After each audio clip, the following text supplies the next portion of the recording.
Hello दोस्तों, आज हम फिर से बात करने वाले हैं फर्स्ट सेमेस्टर के स्टूडेंट्स के लिए। ठीक है, आपका जो हिस्ट्री का सब्जेक्ट था 300 इसी वाला, ठीक है, इसमें जो है ये आपका इस सब्जेक्ट का एग्ज़ाम है 12 जनवरी को। ठीक है, 12 जनवरी को आपका इसका एग्ज़ाम है। ओके, तो इसका जो थर्ड यूनिट है, इससे जो भी इम्पोर्टेंट टॉपिक, जो भी इम्पोर्टेंट क्वेश्चन आंसर बन सकते हैं, वो आज हम इस वीडियो में डिस्कस करने वाले हैं।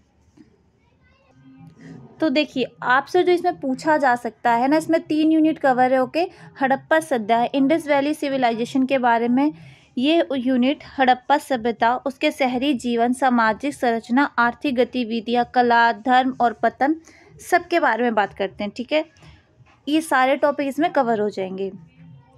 सबसे पहले हम थोड़ा सा इंट्रो जान लेते हैं कि हड़प्पा सभ्यता क्या थी। हड़प्पा सभ्यता सिंधु घाटी सभ्यता के नाम से भी जानी जाती थी। ये कांस्य युगीन सभ्यता थी और आज के उत्तर पूर्वी अफगानिस्तान से पाकिस्तान और उत्तर पश्चिम भारत तक फैली हुई थी। मतलब आज के समय जो अफगानिस्तान और पाकिस्तान है ना, ये उस टाइम में यहाँ पे थी। ठीक है, भारत तक फैली थी। ये सभ्यता सिंधु और घाघर के हगरा नदी के घाटियों में विकसित हुई थी। हड़प्पा सभ्यता के बारे में कुछ खास बातें थीं, जो कि ये है कि हड़प्पा सभ्यता का समय काल 6000 ईसा पूर्व से 1300 ईसा पूर्व तक का माना जाता है। हड़प्पा सभ्यता की पहचान पाकिस्तान के पंजाब प्रांत के हड़प्पा शहरों से हुई थी। हड़प्पा सभ्यता की खोज साल 1921 में हुई थी। हड़प्पा सभ्यता के प्रमुख केंद्र हड़प्पा, मोहनजोदड़ो, कालीबंगा, लोथल, धोलावीरा और राखीगढ़ी थे। हड़प्पा सभ्यता से जुड़े खास साक्ष्य ये हैं: तांबे का इक्का, गाड़ी, उर्वरता, ठीक है, जो जिनकी वो पूजा करते थे, उर्वरता की देवी, कांस्य दर्पण, मछुआरे का चित्र, गरुड़ की मूर्ति। ठीक है, ये सब चीज़ें जो है, हड़प्पा सभ्यता ग्रिड प्रणाली पर आधारित थी। ठीक है, जो इनकी व्यवस्थित योजना थी वो किस पे थी? ग्रिड प्रणाली पर। तो फर्स्ट क्वेश्चन जो इससे बनता है वो है कि हड़प्पा सभ्यता की मुख्य विशेषता क्या थी। ये आपके एग्जाम में पूछा जाएगा। ठीक है, 100% आप हो सकता है इसमें कुछ एडिशनल और भी ऐड करके पूछ लिया जाए आपसे, पर ये जो बेस होता है ना, ये सब पूछा ही जाता है एग्जाम में। ठीक है, आप इस चैप्टर से जरूर। हड़प्पा सभ्यता की मुख्य विशेषता नगर योजना की थी, जिसमें समरूप नगर योजना, ग्रिड प्रणाली, सड़कों का सीधा जाल और नालियों का उत्तरद व्यवस्था। प्रमुख शहर मोहनजोदड़ो, हड़प्पा और लोथल। ठीक है, आपको पता है कि वहाँ पे शहरी योजना कितनी अच्छी थी उस समय में, जो कि हम पढ़ चुके हैं। उसके बाद है भवन निर्माण। किस तरीके के भवन निर्माण होते थे? पक्की ईंटों से बने घर होते थे वहाँ पे ना। उस टाइम में क्या थे? पक्की ईंटों से। विशाल स्नानागार होते थे, मतलब जो नहाने वाले घर होते हैं ना, वो बहुत बड़े बड़े होते थे।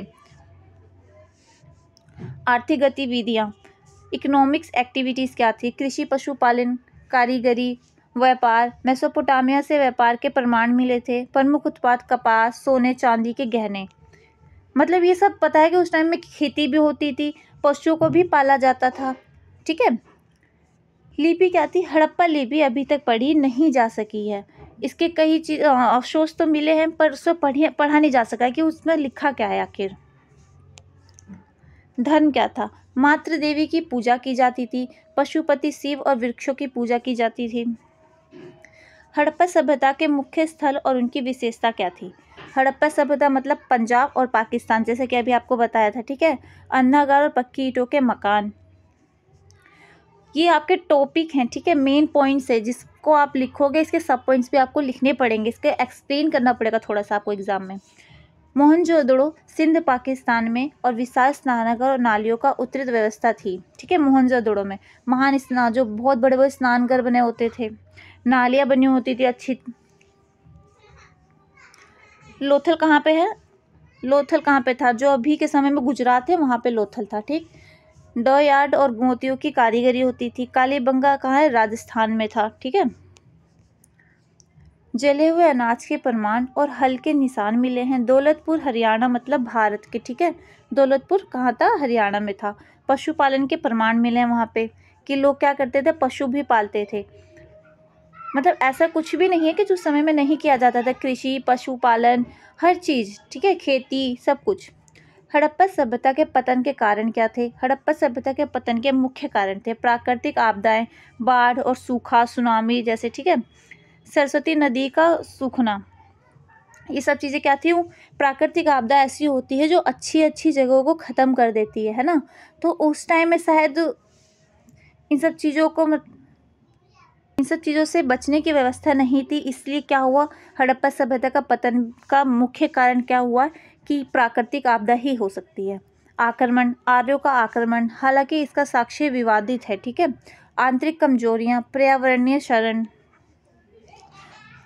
व्यापार में गिरावट, आर्थिक कारण, व्यापार में गिरावट भी हो सकती है, कृषि उत्पादन में गिरावट भी हो सकती है, ठीक है। मतलब ये सब चीज़ें क्या होता है कि हड़प्पा सभ्यता के पतन के कारण हो सकते हैं।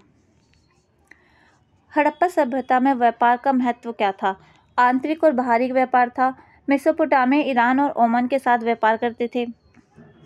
व्यापार के लिए नाव और बैलगाड़ियों का उपयोग किया जाता था, ठीक है। मतलब क्या होता था कि नाव का उपयोग कर रहे हैं, मतलब समुद्र के मार्गों का वो लोग सहारा ले रहे हैं, इसीलिए, है ना। बैलगाड़ियों का उपयोग कर रहे हैं सामान को लाने ले जाने के लिए, व्यापार के लिए। कपास क्या थे, मुख्य वस्तुएं क्या थी व्यापार के लिए? कपास, अनाज, मोती और धातु के उपकरण व्यापार के लिए क्या करते थे, इन चीज़ों का उपयोग करते थे। सिक्कों का अभाव, व्यापार वस्तु विनिमय प्रणाली पर आधारित था। एंड फिफ्थ क्वेश्चन क्या है हमारा, हड़प्पा सभ्यता में समाज की संरचना कैसी थी? मतलब सामाजिक संरचना कैसी थी, जो लोग थे वो आपस में कैसे थे? शहरी समाज था, शहरीकरण था, और समाज समृद्ध और संगठित था, मतलब एक साथ रहते थे वो लोग, ठीक है। व्यवसाय के आधार पर समाज विभाजित था, काम के आधार पर क्या होता था, समाज का बंटवारा हो रखा था अलग अलग। धार्मिक जीवन था, बहुद्वैतवाद, मातृ पूजा और पशुपति शिव की पूजा। जीवन शैली कैसी थी उनकी? साफ सफाई पर जोर था, कला और कारीगरी का विकास हुआ था। ये प्रश्न हड़प्पा सभ्यता की गहराई से समझ को विकसित करने में मदद करेंगे और परीक्षा में आपको उपयोगी भी होंगे। मतलब एग्जाम में ये बहुत इंपॉर्टेंट टॉपिक हो सकते हैं आपके लिए, अगर आप इन्हें अच्छे से देख लीजिए, ठीक है। कुछ मोती हैं, इजीली आप इसको एग्जाम में एक्सप्लेन कर सकते हो बहुत आराम से, ठीक है। और कुछ नहीं करना आपको, इसी में कुछ कुछ पॉइंट ऐसे हैं जिसको आपको एक्सप्लेन करना है। बाकी क्वेश्चन अगर ऐसा आता है तो आंसर भी आपको बिल्कुल यही लिखना है, कुछ अलग से नहीं लिखना, ओके। पीडीएफ आपको मिल जाएगा टेलीग्राम पे। एंड आप हमें कमेंट करके ज़रूर बता दें कि आपका कौन सा एग्ज़ाम रह गया है, ठीक है, उस सब्जेक्ट का, और अपना सिलेबस हमें कमेंट करके ज़रूर बताएं, ओके। And thank you.